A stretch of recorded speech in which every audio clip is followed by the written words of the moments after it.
Hi, I'm Cyrus, alcoholic. I use they and he pronouns. Um, Before I get started, Christina, can I have a 5 and a 2 minute? Perfect. Um, so yes, I'm Cyrus. I'm an alcoholic. Yes, I use they and he pronouns. I'm just going to take a minute to let my higher power into the room. So just bear with me for a second.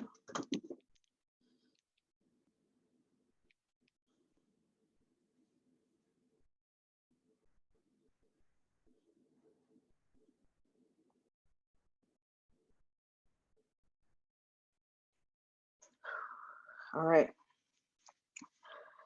So I'll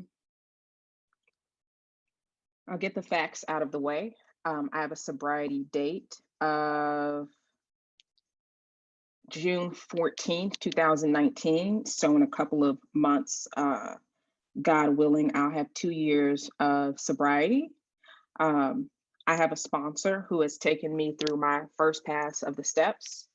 I say first pass because I believe the steps should be worked throughout the duration of one's time in the program, whether that be with the same sponsor or with multiple sponsors. And we work the steps out of the book. I think that is important. Um, if your sponsor is working the steps out of something else, you are working your sponsor's program and not the program of Alcoholics Anonymous. I have two sponsees, one who I've taken through the 12 steps, the same way that my sponsor took me through it. And I have a second sponsee who we are on the fourth step, trying hard to get to that one. And I'm taking them through it the same way my sponsor took me through, because that is the only way I know how to sponsor. I don't work a perfect program. I don't pray or meditate every day. I always say I want to, but I don't make time for it. I'm not a perfect sponsor. I'm not a perfect sponsee, but I still work my program. And I say that especially for any new people in the room who feel like they have to do this thing 100% every single day. You don't have to do it 100%. You just got to do it. Even if you're doing it badly, you're showing up for your sobriety, and that's what's important. So a little bit about my personal history. I come from a pretty decent family. You could call us middle class. My parents, I'm fortunate enough to come from a household where my parents did not drink or smoke, do drugs in the house. I've actually never seen my parents take a drink. And they don't drink for or do smoke or do drugs for religious reasons. They actually converted to Islam before me and my siblings were born, and they just kind of cut that out altogether. But what I've heard from their college friends is that they were quite the party animals, to the point that my parents got married in 1991, and my mom swears up and down that she met my dad at a party years before and was like, that man is so handsome. Like, I'm going to marry that man. Went up to him, talked to him. My dad was drunk off of his ass. Has no recollection of meeting my mom. And he's like, no, we met like a few years later. And she's like, no, we met at this party. So, fortunate enough to not, have that in the household.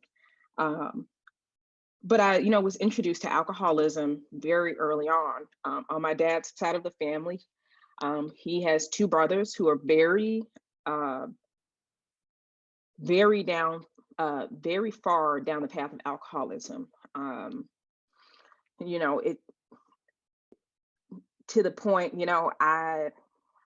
I really couldn't tell you anything about them past their names. I don't know their birthdays. Um, I don't know when or where they were born, how old they are. But I've seen them every significant holiday for the past 26 years. Um, on my mom's side, um, I was kind of introduced to that alcoholism and addiction a little bit later. It was at a family member's, after a family member had passed, and my parents were cleaning out her house. Um, uh, the family member who passed, their drunken siblings came through and just kind of raided the house. And I was like, "Mom, why are they acting like that?" She's like, "They've been drinking nonstop for the last couple of days." And as I got older and spent more time with that side of the family, um, I started realizing that it wasn't a one-off event.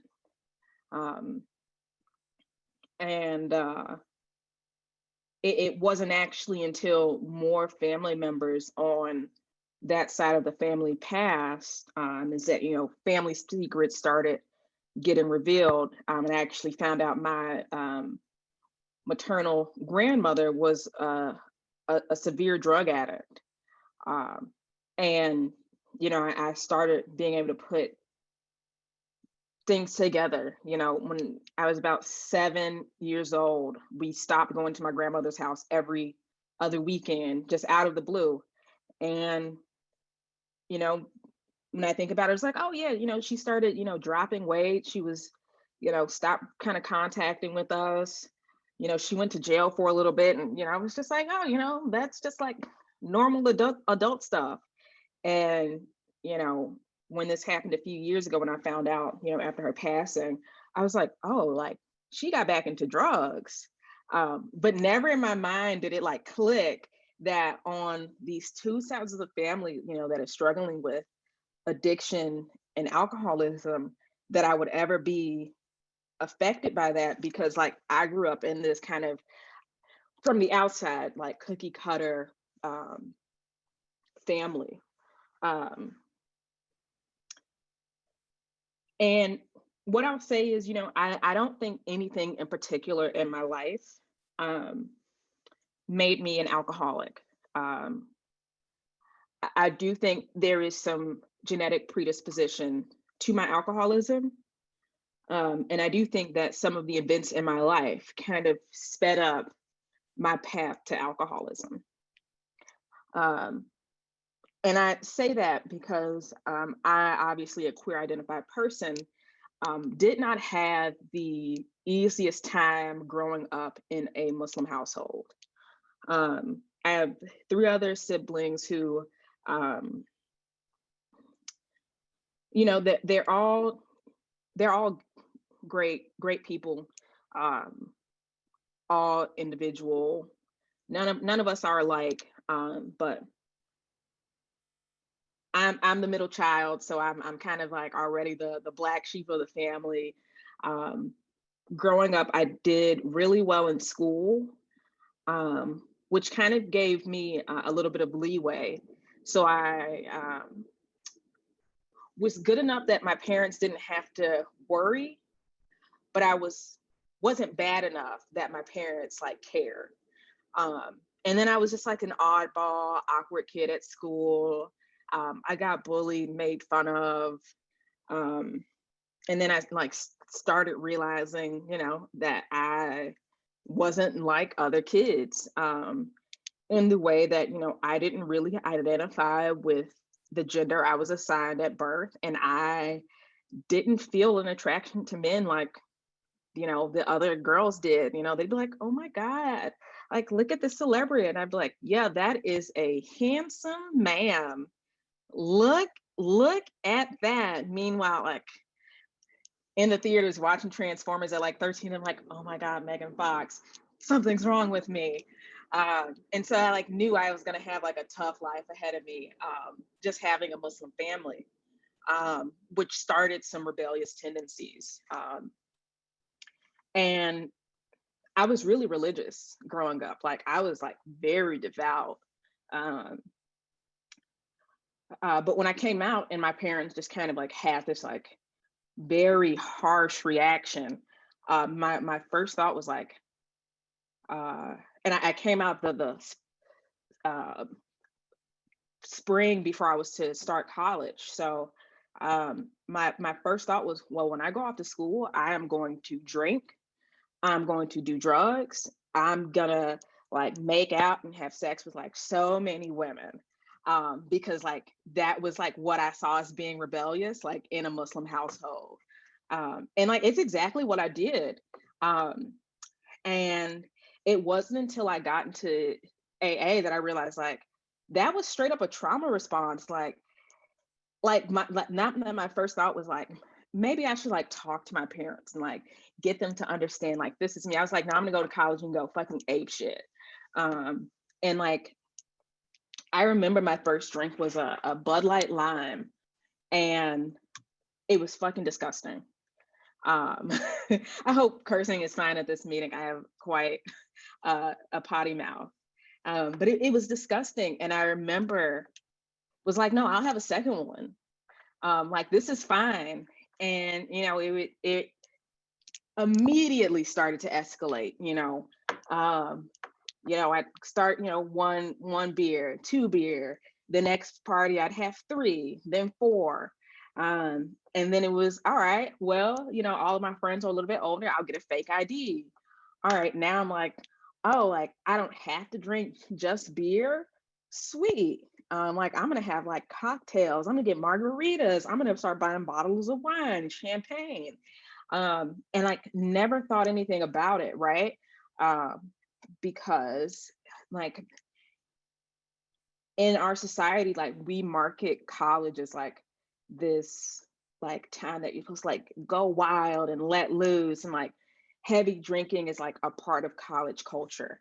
um and I should mention I went to art school, so it is like the breeding grounds for uh alcoholism and addiction, because we all know it's quite true that there is some for some reason there's a correlation between artists and like substance abuse. um, and there are quite a few people from college that I knew closely and knew at a distance who I see in the rooms, and I'm like, well, I'm surprised to see you here. um, but not really. Hey, it's like a little college reunion. um, but I just thought it was normal. And one thing I find so interesting when I hear people's leads, even in my own, is that there are all of these like mini bottoms that we hit that like should have been the sign to stop. Um, I remember the summer of my going into my senior year of college. I went to this party, and I'm not a huge party person, but I was dating someone who was.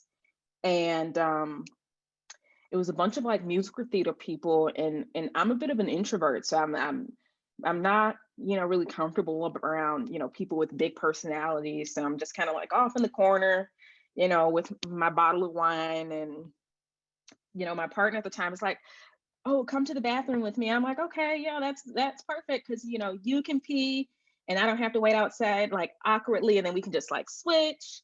And she pulls out a bag of something, and I'm like, oh my god, we're at a party, we're supposed to just be drinking. But of course I'm drunk.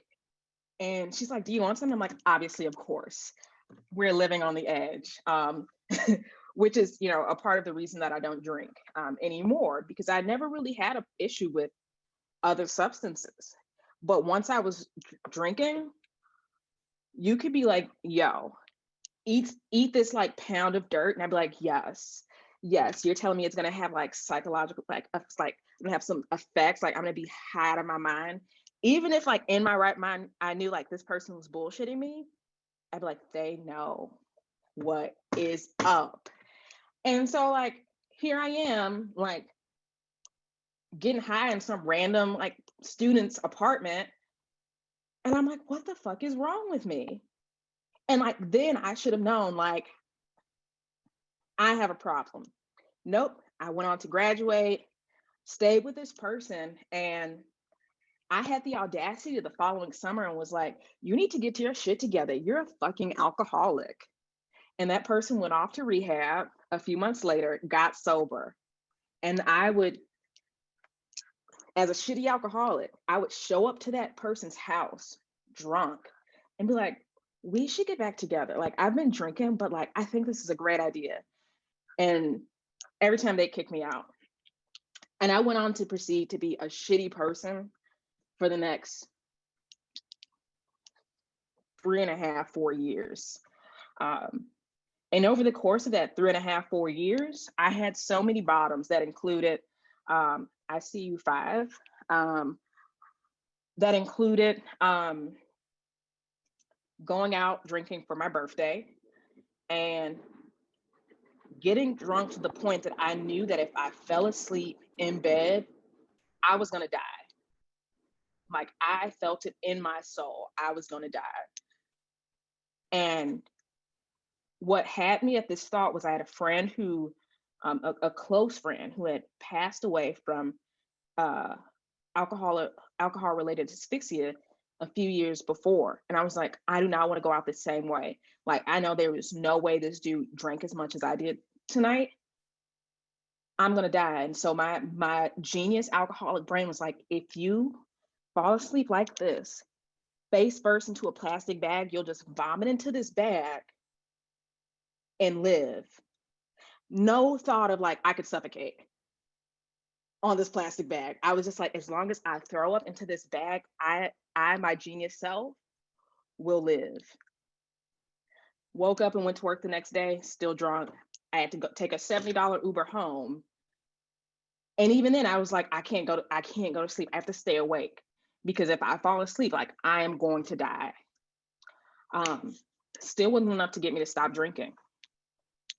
What finally got me was, I went on a date with this woman who I thought was like absolutely beautiful. This was date like 7 or 8.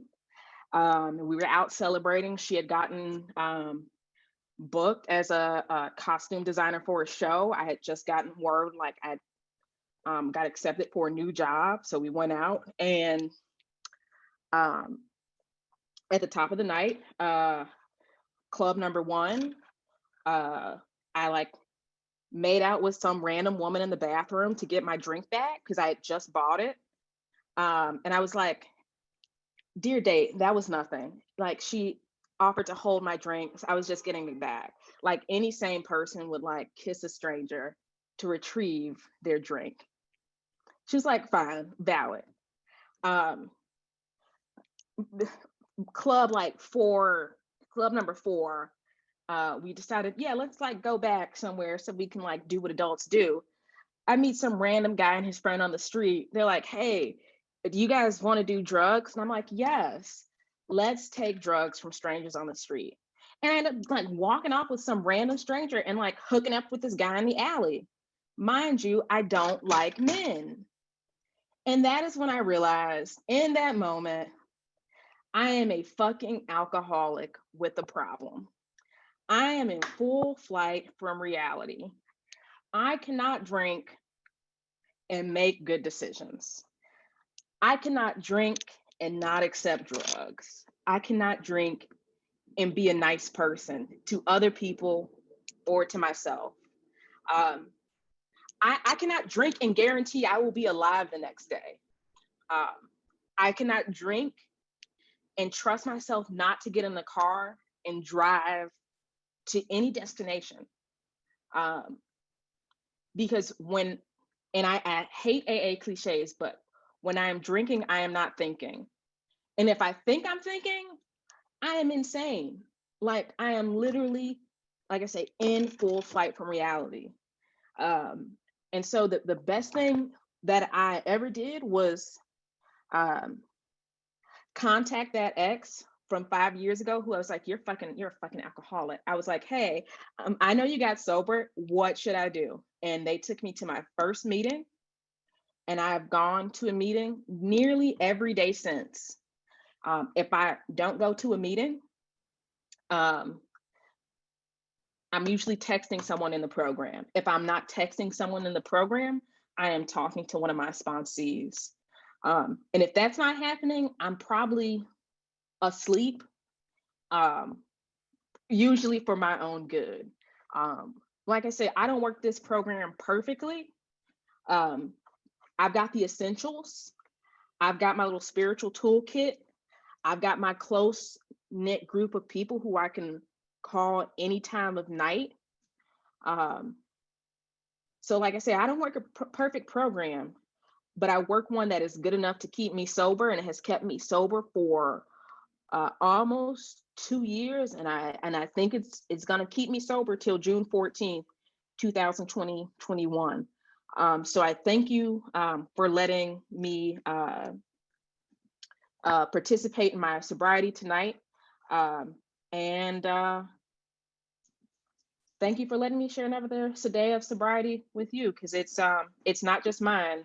It's yours and every person's that I have met along the way. So thank you for letting me share, and I will keep coming back.